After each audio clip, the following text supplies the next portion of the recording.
The derelict station drifted in the void, its metallic carcass barely holding together against the relentless passage of time.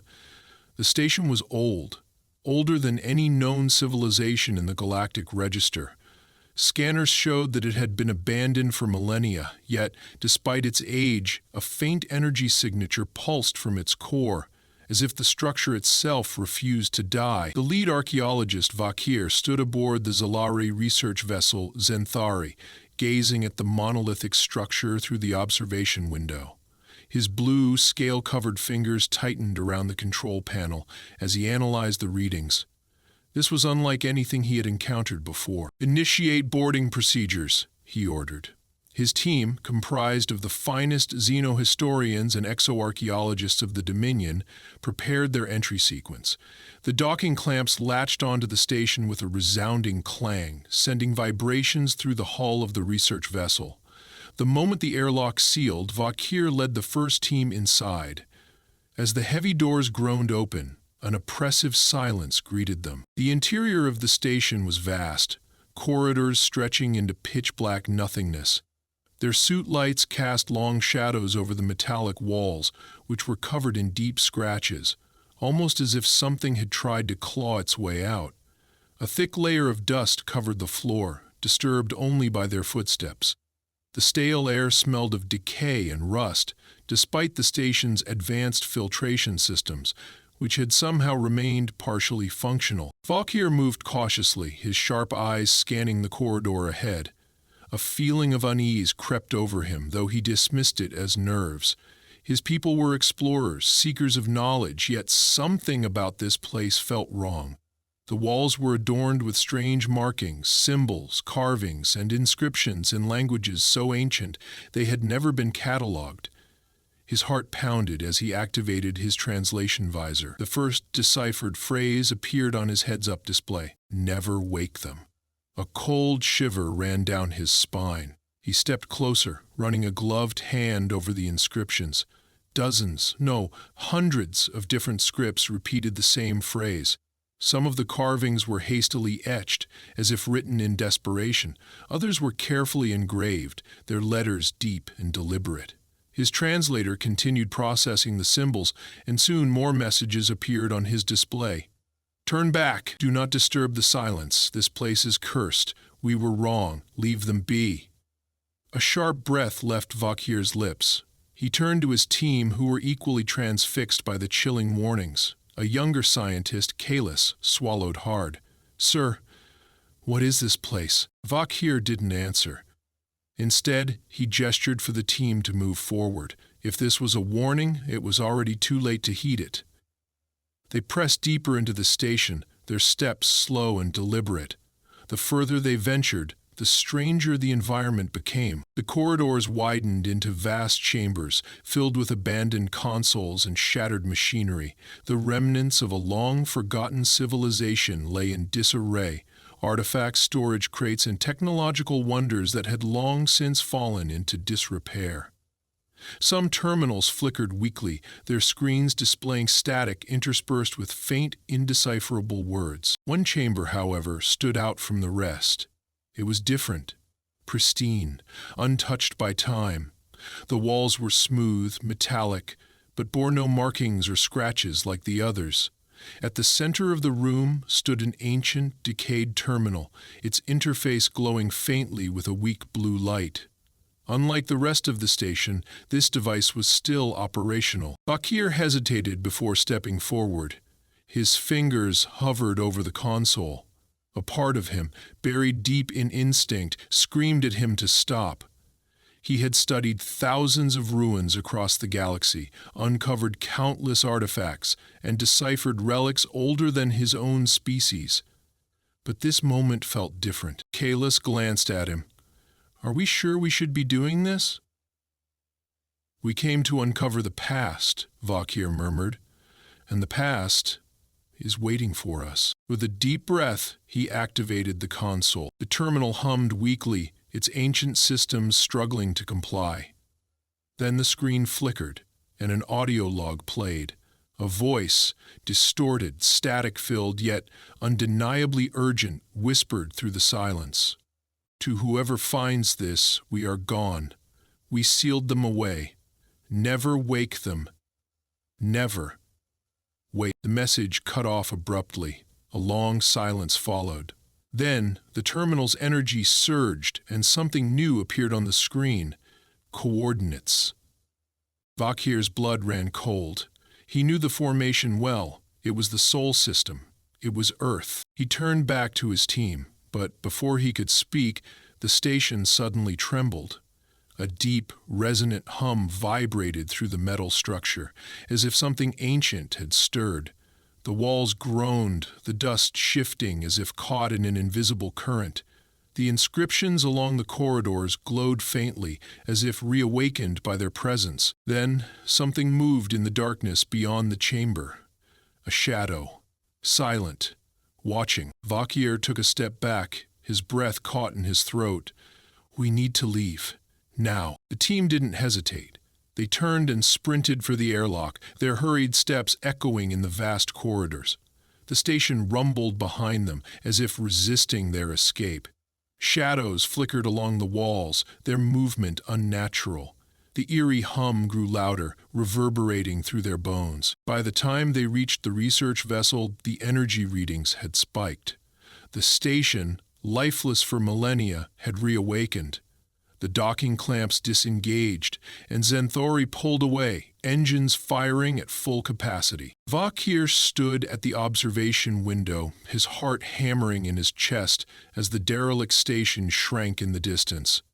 The inscriptions, the warnings, the voice in the console, they had all said the same thing. Never wake them. And yet, he had just found the coordinates to the very thing the universe had sought to forget. Earth. Vakir sat alone in his quarters aboard the Zenthari, his gaze fixed on the holographic display before him. The coordinates glowed in a soft blue light, rotating slowly above his desk. Earth. The name itself was nothing more than a footnote in galactic records, a world long forgotten, its presence erased from history. Yet the warnings left behind in that derelict station still echoed in his mind. Never wake them. He leaned back, exhaling sharply. The logical part of his mind told him to report the discovery to the Zilari Dominion's High Council, to let historians and strategists decide the next course of action.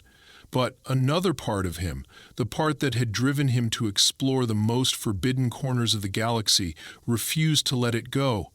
Something had happened to humanity.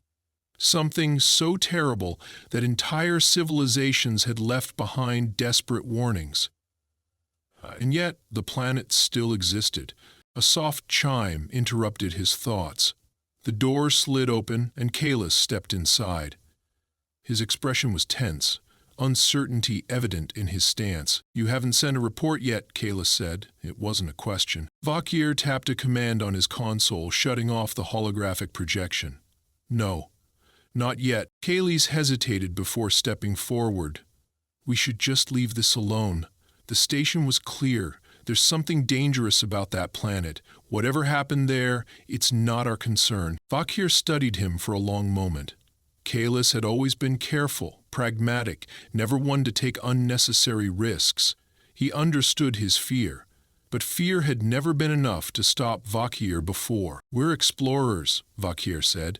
"If we let fear dictate our actions, we would still be hiding in our home system, too afraid to see what lies beyond." "This is different," Kalis pressed. "This isn't some lost civilization or forgotten artifact. Every record we've uncovered tells us to stay away. What if those warnings aren't just about something that happened in the past? What if Earth is still dangerous?" Vakir exhaled, rubbing his temple. He had considered the same possibility, but the absence of any activity from the Sol system suggested otherwise. If humanity still posed a threat, surely the galactic community would have noticed something by now. Instead, it was as if the planet had been deliberately erased. "I need more information," Vakir said finally. "The Dominion's archives are incomplete, but the Galactic Council may have records that we don't." Kalis frowned. "You're going to the capital?" Vakir nodded. "If Earth is truly a threat, the Council must know something, and if they do, they've been keeping it hidden for a reason. The journey to the Galactic Council's central archives took 3 standard cycles. The capital station, Viridian Prime, was a sprawling construct of polished alloys and shimmering energy fields, home to representatives from every major civilization. Vakir had been here before, though never for something of this magnitude. The archive facility was buried deep within the station's core, accessible only to those with high-ranking clearance. Fortunately, his position within the Zalari Dominion's historical division granted him access, though he doubted he was the first to come searching for information about Earth. As he stepped inside, he was greeted by a towering archivist, an Avanid with sleek obsidian feathers and piercing yellow eyes. The alien studied him with mild curiosity before speaking in a low, melodic voice. "You seek restricted files, Zilari." Vakir met his gaze steadily. "I require information on a planet designated Earth, Sol System." A flicker of something, recognition perhaps, crossed the archivist's features, but it was gone just as quickly. Accessing restricted files requires justification. What interest does the Auxiliary Dominion have in a dead world? Vakir hesitated before replying, choosing his words carefully. "We recently discovered ancient records warning against approaching Earth. The consistency of these messages suggests something significant happened there, something that has been deliberately erased. I wish to understand why." The archivist regarded him in silence before turning to a massive data terminal. His clawed fingers moved fluidly across the interface, activating security protocols Vakir had never seen before. A moment later, the screen flickered and encrypted files filled the display. "You are not the first to ask about Earth," the archivist murmured, "but most who seek these records do not return." Vakir's pulse quickened, but he forced himself to remain still as the files decrypted. What appeared before him was unlike anything he had expected. The first document was an official order from the Galactic Council, dated over 10,000 cycles ago. It declared Earth a Category Omega quarantine zone, the highest possible classification, reserved only for existential threats to galactic stability. The reasons listed were vague, but a single phrase stood out: "Containment is imperative. Destruction is inadvisable." His hands clenched into fists. Containment? Not destruction? That meant humanity wasn't just forgotten, it was sealed away. But why? Another file appeared, this one a transcript from an emergency council meeting, dated even further back. The recording was heavily corrupted, but fragments of dialogue remained intact. "Spreading too quickly. Adaptability beyond prediction. No fear, no limits, no surrender. Nothing like them in the known universe. Cannot be allowed to continue." The last message was the clearest, spoken in the trembling voice of an unnamed council member. "We cannot defeat them. We can only make them sleep." Bakir's breath hitched. This wasn't just about a lost civilization. This was something else entirely. The council had feared humanity, not because of its weapons or technology, but because of something deeper, something fundamental. Not a cold dread settled in his chest. He had expected to find historical records, a simple explanation for why Earth had been abandoned. Instead, he had found a secret buried so deep that entire civilizations had conspired to keep it hidden. The archivist turned to him, his yellow eyes gleaming with something between amusement and warning. "You have seen what you came for. Now the question remains, what will you do with it?" Vakir stared at the screen, his mind racing. He had his answer, but it only led to more questions, and one undeniable truth: he had to go to Earth. Vakir sat in the command chair of the Zenthari, his eyes fixed on the viewport as the ship emerged from the warp corridor. The swirling blue of hyperspace collapsed into the deep black of real space, and ahead of him, bathed in the dim light of a distant sun, was Earth. The planet hung in the void like a relic frozen in time. Vast oceans reflected the starlight, sprawling continents lay beneath swirling banks of white clouds, and yet there was no sign of movement. No ships, no satellites, no artificial beacons or planetary defenses. A world abandoned, yet untouched. Kaylee stood beside him, arms crossed tightly over his chest. His voice was tense. Sensors are picking up atmospheric activity, but no artificial signals. No transmissions, no power grids. The planet is silent. Bakir barely heard him. His mind was racing, piecing together the fragments of information he had gathered. A world erased from history, a warning repeated across dead civilizations, a decision made by the Galactic Council to contain, not destroy. And now, before him, a planet that appeared eerily preserved, too pristine, too still. "Prepare for descent," Vakir ordered. Kalis hesitated. "Are you sure about this?" Vakir met his gaze, his expression firm. He had already come too far to stop now. Whatever secret had been buried here, it was time to uncover it. The Zenthari entered the upper atmosphere, its shields glowing faintly as it pierced through layers of dense clouds. The ship's scanners flickered erratically, struggling to process the readings. Strange electromagnetic distortions rippled through the air, ghost signals appearing and disappearing in brief flashes. The anomalies were unlike anything Vakir had encountered. It was as if the planet itself was resisting their presence, subtly pushing against their attempts to observe. As they broke through the clouds, the view of the surface spread out before them. Cities stood intact, untouched by war or disaster. Towering skyscrapers reached toward the sky, their glass facades gleaming under the muted sunlight. Streets stretched into the horizon, lined with vehicles frozen in place. Parks remained lush with greenery, rivers still flowed, and yet there was no life, no people, no movement. Achilles whispered in disbelief. "Where did they go?" Bakir didn't answer. The reading suggested a fully habitable world, an ecosystem undisturbed, but something was missing. The presence of a civilization. There were no traces of decay, no signs of ruin. Humanity had not died here. Humanity had simply vanished. The ship hovered over what had once been a metropolis, its skyline a silent testament to an era long past. Vakir selected a landing site in what appeared to be a major plaza, surrounded by towering buildings. As the ship touched down, a fine layer of dust billowed outward, undisturbed for who knew how long. Bakir and Kalis suited up, their helmets sealing with a quiet hiss. Atmospheric scans confirmed that the air was breathable, but neither of them was willing to take unnecessary risks. As the ship's ramp lowered, a gust of wind swept through the empty streets. A lone whisper in a city that should have been roaring with life. The moment Vakir set foot on the surface, a strange sensation washed over him.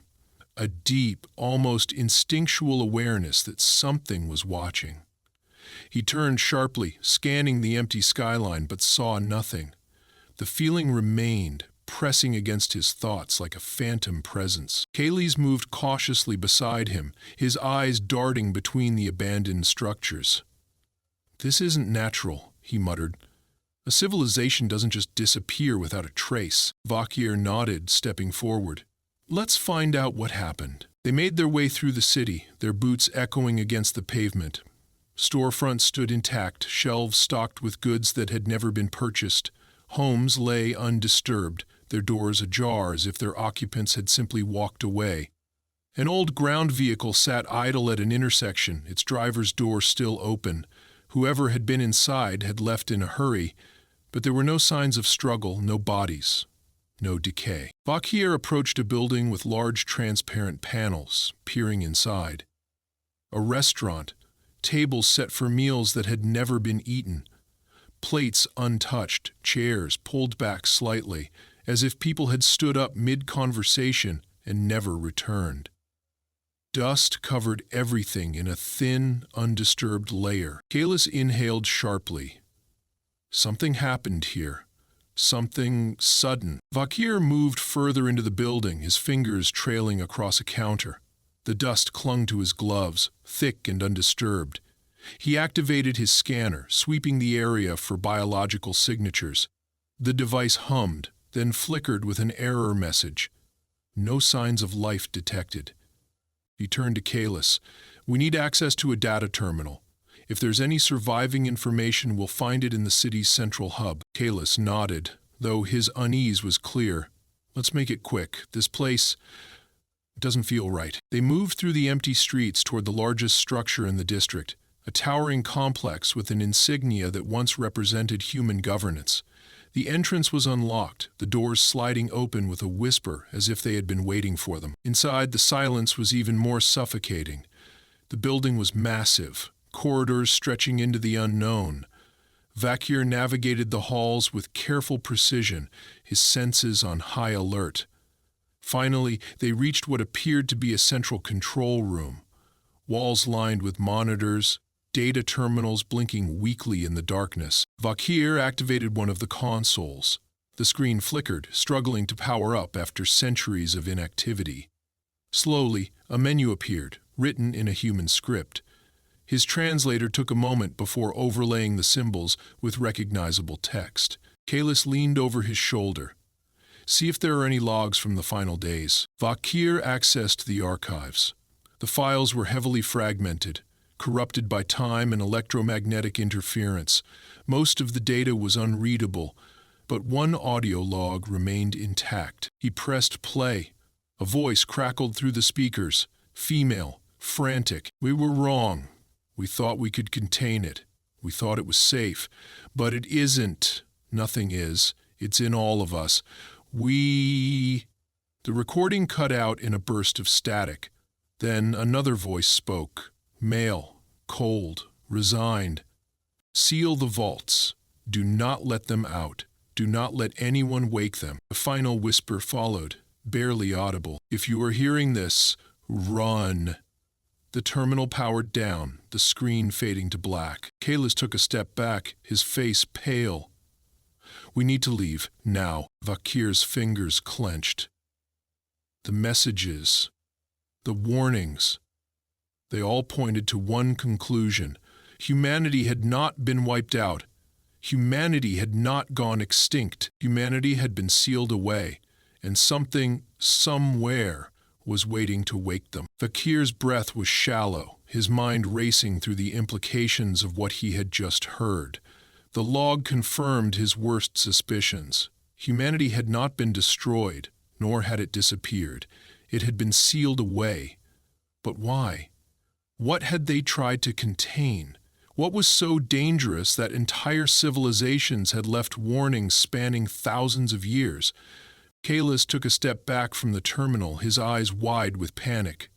We should not be here. This is not just a dead world, it's a... He stopped himself, his voice catching. It's a prison. Vakir clenched his jaw. And we just opened the door. A low hum vibrated through the floor, faint but growing in intensity. The building's dim emergency lights flickered as power surged through circuits that should have remained dormant.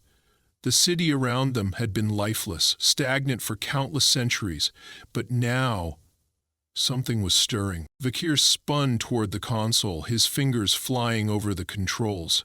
He needed more information. A backup security feed, a deeper archive, something that could tell him what had been locked away beneath this world. The terminal hesitated, its systems struggling under the sudden influx of energy. Then a new interface appeared. An access point to the vaults. Kalis's breath hitched. Shut it down. Right now. Vakir hesitated for only a moment before his curiosity overpowered his caution. He pressed forward, activating the surveillance logs.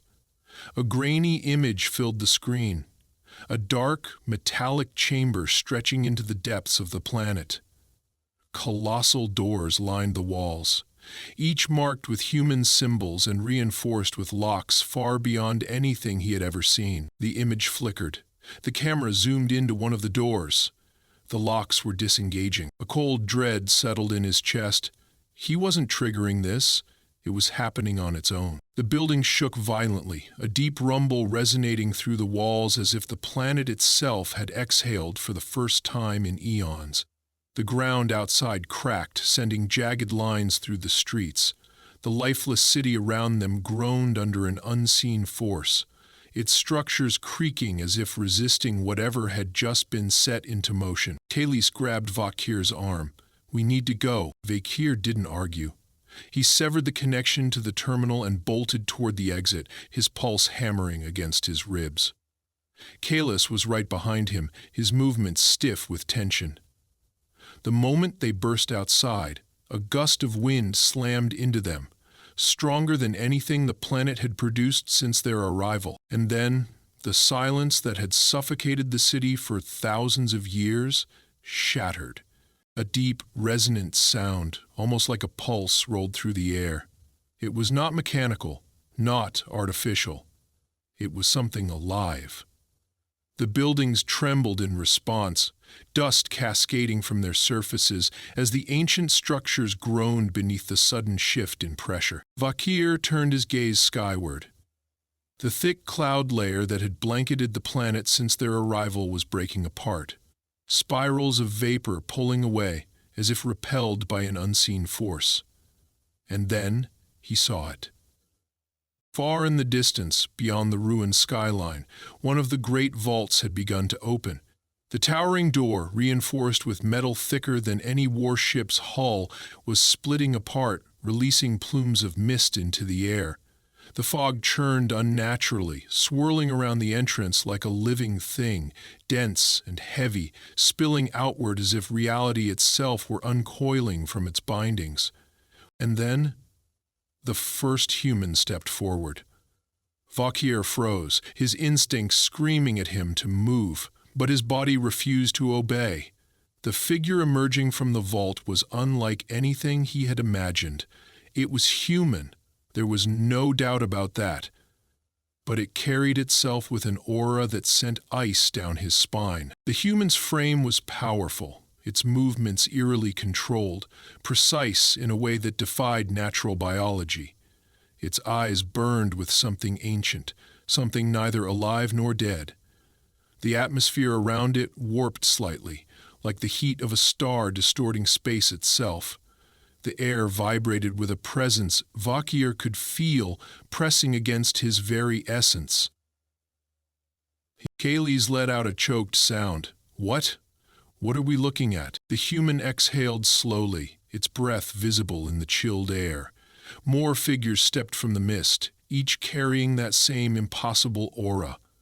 Predatory, calculating, aware. Then, as if testing the air after a long slumber, the first human lifted his head toward the sky. His lips parted slightly, and he whispered a single word. The moment it left his mouth, the planet reacted.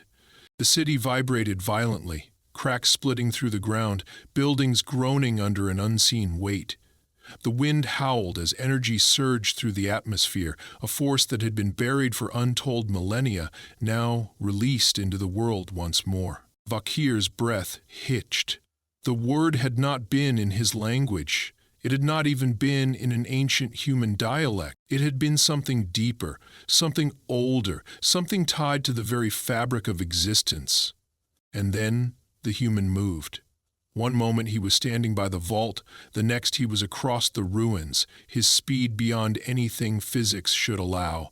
His movements were fluid, effortless, as if time itself had yielded to his will. He turned his gaze toward Vakir and Kalis, his expression unreadable. Vakir felt a weight settle upon him, an invisible force pressing into his mind, cold and calculating. He had encountered psionics before, races gifted with telepathic abilities, but this was something else entirely.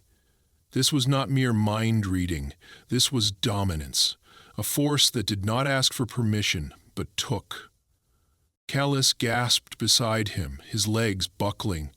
He clutched his head as if something unbearable had entered his thoughts. Vakir fought against it, his body trembling under the sheer weight of the presence bearing down on him. And then, just as suddenly as it had started, the force withdrew. The human tilted his head slightly, as if considering them. He did not speak again, but something in his gaze conveyed an undeniable truth. He knew who they were. He knew why they had come. And he was not grateful. The air around them crackled with barely restrained energy. The mist thickened, rolling outward as more humans emerged from the vault, their steps unhurried, their gazes sharp. The silence returned, but it was no longer empty. It was a waiting silence, one charged with unspoken promise. Bakir took a slow, measured step backward, his mind screaming at him to run. The humans had been locked away for a reason. The warnings had been clear, never wake them. But he had woken them. And now, the universe would pay the price. Bakir's lungs burned as he forced himself to breathe evenly. His body screamed at him to flee, but he remained frozen, locked in the gaze of the awakened human. His mind struggled to process the reality before him. The figures emerging from the vault were not confused, disoriented, or weakened by their long slumber. They were poised, controlled, their eyes filled with something far more dangerous than rage. Understanding, Kayla still clutched his head, his breathing shallow, his body trembling from whatever force had invaded his mind. His voice was barely a whisper. "We have to get out of here." The human who had first stepped forward tilted his head slightly, his expression unreadable. The others behind him remained still, watching with the quiet patience of predators assessing their prey. Then, without a word, he raised his hand. The air around Bakir shifted. A pressure, invisible yet undeniable, wrapped around his chest, lifting him effortlessly off the ground. His limbs seized, muscles tensed against an unseen force. His breathing became ragged as his body refused to respond, held in place as if suspended in liquid metal. The human took a single step closer. His face remained impassive, but his eyes, those unnatural, piercing eyes, burned with something ancient. A quiet, measured voice filled Vakir's thoughts, bypassing language, speaking directly into the core of his consciousness. "You are not the first." The words carried weight, pressing into his mind like a presence far greater than the physical form before him. Images flooded his vision, fleeting flashes of memory that did not belong to him. A time before the silence, a time before the vaults. The humans had not been overthrown. They had not been conquered. They had been feared. The council had not sealed them away out of mercy. It had done so out of necessity. Entire species had tried to fight them, to suppress them, to resist what they had become. They had failed. Vakir's breath came in short, panicked gasps as the truth settled over him. The humans had been winning. Their bodies, their minds, their very presence had been evolving beyond the limits of any known civilization. They were no longer bound by the laws that governed the rest of the galaxy. They had not been banished. They had been paused. The voice in his mind continued, calm and deliberate. The universe feared us. A pulse of energy radiated from the vault, rolling outward in waves, distorting the very fabric of reality. The other humans remained still, their expressions unchanged, as if their return was nothing more than an inevitability. Then the human released him. Vakir crashed to the ground, his limbs collapsing beneath him as his lungs gulped for air. His vision blurred, his head spinning from the sheer weight of what had just passed through his mind. Kalis grabbed his arm, dragging him up, his grip trembling. "The ship," he rasped. "Now." Vakir didn't argue. He turned and ran, his legs protesting every step as his body struggled to shake off the suffocating presence that still clung to him. The wind howled through the empty streets, the city around them shifting as if responding to the disturbance. Behind him, the humans did not follow. They did not need to. By the time he and Kalis reached the Zenthari, the ship's systems were fluctuating. The electromagnetic field that had once resisted their scans had intensified, pulsing in chaotic waves. The engines roared to life as he collapsed into the pilot's seat, overriding the safeties, forcing the ship to lift off before the planet itself decided it would not let them go. As the ship ascended, the ground below trembled. More vaults were beginning to open, each one exhaling mist, releasing figures into the light of a sun they had not seen in millennia. The humans did not celebrate. They did not speak. They simply began to move. Vakir's hands shook as he guided the ship through the turbulent atmosphere, breaking free into the cold, silent void. His sensors flickered erratically, struggling to process the distortions radiating from the surface. The planet was waking. He forced himself to steady his breathing as the Zenthari turned toward deep space. Kayla sat beside him, his face pale, his hands gripping the armrests so tightly his knuckles had turned white. Vakir activated the ship's long-range transmitter. He had no choice. He needed to send a message, a warning. The humans were awake, and the universe was not ready.